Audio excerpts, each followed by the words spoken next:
दोस्तों, तो इस वीडियो में बात करेंगे बीसीसीएल आईपीओ के बारे में। तो आईपीओ कल के दिन क्लोज होने वाला है, तो जानेंगे कि आईपीओ डे 2 में कितना सब्सक्राइब हुआ है, इसका प्रीमियम अभी किस प्राइस के ऊपर ट्रेड कर रहा है, इससे कितना प्रॉफिट हो सकता है और किस पोर्शन से आईपीओ में अप्लाई किया जाए ताकि अलॉटमेंट चांसेस को इंक्रीज किया जा सके। वैसे वीडियो सिर्फ और सिर्फ इन्फॉर्मेशन और एजुकेशन के पॉइंट ऑफ व्यू से बनाई जा रही है, तो कहीं भी इन्वेस्टमेंट से पहले अपनी खुद की एनालिसिस करें, अपने फाइनेंशियल एडवाइजर से कंसल्ट करें और उसके बाद ही कोई भी डिसीजन बनाएं। तो चलिए वीडियो को शुरू करते हैं। लेकिन इससे पहले कि मैं वीडियो को शुरू करूं, अगर आप इस चैनल पर पहली बार विजिट कर रहे हैं या फिर आपने चैनल अब तक सब्सक्राइब नहीं किया है, तो चैनल को सब्सक्राइब कर लें और वीडियो को भी लाइक कर दें। आईपीओ के डिटेल्स के बारे में बात करें तो आईपीओ 13 जनवरी को यानी कि कल के दिन क्लोज होने वाला है, तो कल इसमें अप्लाई करने का आखिरी मौका है। लिस्टिंग इसकी 16 जनवरी को होने वाली है। फेस वैल्यू 10 रुपये पर शेयर है।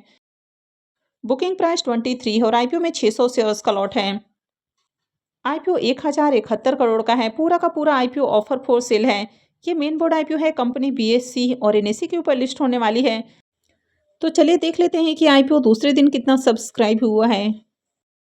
आईपीओ के डे 2 के सब्सक्रिप्शन फिगर को देखें तो 2 दिनों में आईपीओ 33.70 टाइम सब्सक्राइब हो चुका है। यानी कि आईपीओ में बम्पर एप्लीकेशंस लग रहा है और जिस तरह से यहाँ पर एप्लीकेशंस लग रहा है, तो कल के दिन आईपीओ रिकॉर्ड भी बना सकता है। क्यूआईबीएस पोर्शन में आईपीओ 1.44 टाइम सब्सक्राइब हो चुका है। एचएनआईएस पोर्शन में आईपीओ 96.37 टाइम। यहाँ पर बिग एचएनआईएस पोर्शन 92.98 टाइम और स्मॉल एचएनआईएस पोर्शन 103.15 टाइम सब्सक्राइब हुआ है।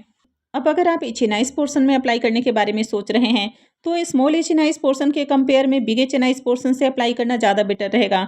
यहाँ पर अलॉटमेंट चांसेस थोड़े बेटर होने वाले हैं। रिटेल पोर्शन में आईपीओ 27.01 टाइम सब्सक्राइब किया गया है।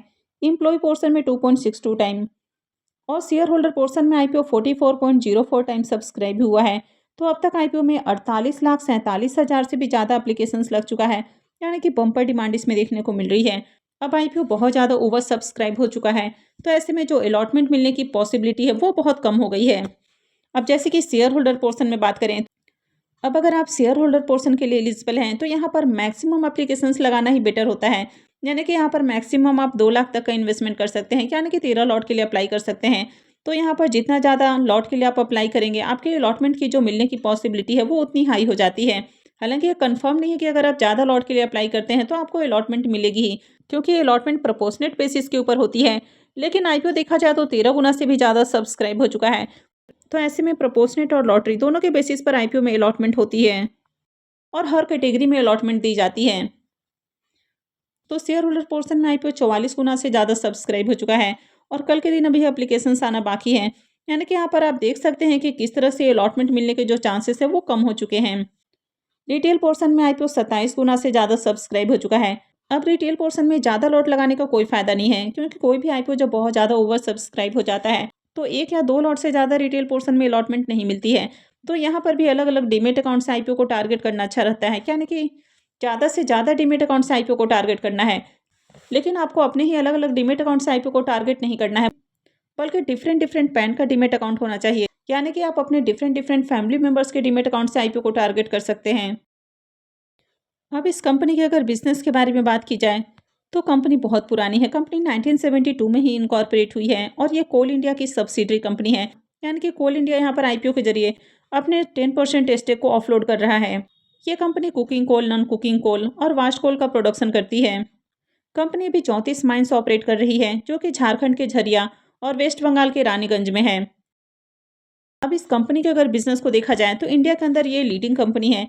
यानी कि कंपनी का 58.50% का मार्केट शेयर है। वहीं पर अगर वर्ल्ड वाइड भी देखें तो ये कंपनी तीसरे नंबर के ऊपर आती है। यानी कि कुकिंग कोल प्रोडक्शन में ये कंपनी थर्ड लार्जेस्ट प्रोड्यूसर है।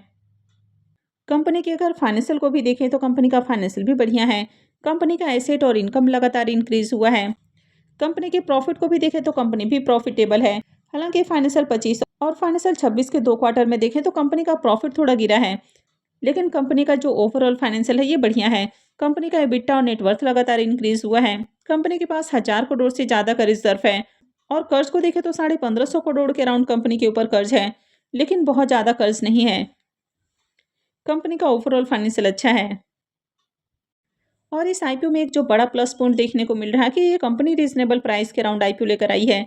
यानी कि कंपनी 8.64 के पी के अराउंड अपना आईपीओ लेकर आई है तो जब भी कोई कंपनी बहुत सस्ते प्राइस के ऊपर आईपीओ लेकर आती है या रीजनेबल प्राइस के ऊपर आईपीओ लेकर आती है, तो मार्केट से उनको काफ़ी अच्छा रिस्पॉन्स मिलता है। यानी कि ग्रे मार्केट में लगातार डिमांड देखने को मिलती है, आईपीओ में बढ़िया सब्सक्रिप्शन भी देखने को मिलता है, जैसा कि इस आईपीओ में भी देखने को मिल रहा।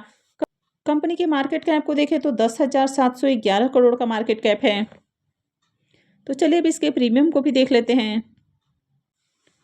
अब इसके प्रीमियम को देखें तो इसका प्रीमियम मॉर्निंग में जहां 10 रुपये 60 पैसे के अराउंड ट्रेड कर रहा था, अभी ये 10 रुपये 85 पैसे के ऊपर देखने को मिल रहा। आईपीओ में 600 शेयर्स का लॉट है, तो एक लॉट से 6510 रुपये करीब प्रॉफिट की उम्मीद है। प्रीमियम को देखें तो प्रीमियम 47% के अराउंड ट्रेड कर रहा है, तो काफ़ी हाई प्रीमियम है। कंपनी का बिजनेस अच्छा है, फाइनेंशियल भी अट्रैक्टिव है और आईपीओ की मार्केट के अंदर बम्पर डिमांड है, यानी कि आईपीओ में खूब एप्लीकेशंस लग रहा है, हर पोर्शन में डिमांड देखने को मिल रही है और प्रीमियम भी काफ़ी हाई प्राइस के ऊपर ट्रेड कर रहा, तो इस आईपीओ से बढ़िया प्रॉफिट की उम्मीद है। हालांकि ये किसी भी तरह की गारंटी नहीं कि आईपीओ से बढ़िया प्रॉफिट ही मिलेगा, मार्केट में होने को कभी भी कुछ भी हो सकता है। और ये वीडियो किसी भी तरह का रिकमेंडेशन नहीं कि वीडियो के बेसिस पर जाकर आप इन्वेस्टमेंट करें। कहीं भी इन्वेस्टमेंट से पहले अपनी खुद की एनालिसिस करें, अपने फाइनेंशियल एडवाइजर से कंसल्ट करें और उसके बाद ही कोई भी डिसीजन लें। Next upcoming main board IPO है अमागी media labs IPO.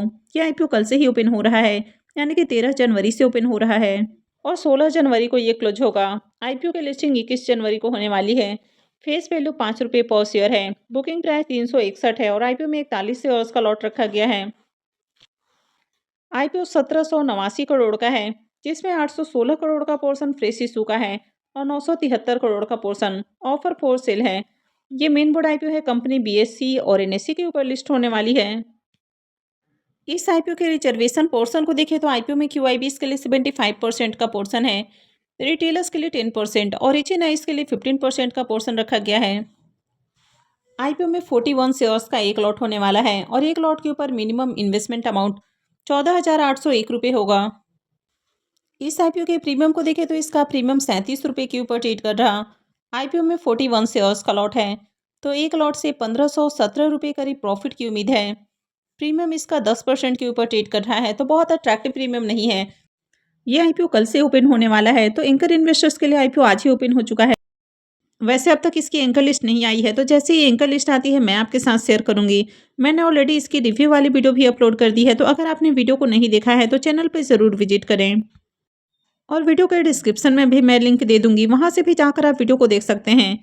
I hope आपको वीडियो अच्छी लगी होगी। तो अगर आपने वीडियो को लाइक नहीं किया है तो वीडियो को लाइक कर दें, चैनल को भी सब्सक्राइब करके रखें और वीडियो को अंत तक देखने के लिए आप सबका बहुत बहुत धन्यवाद।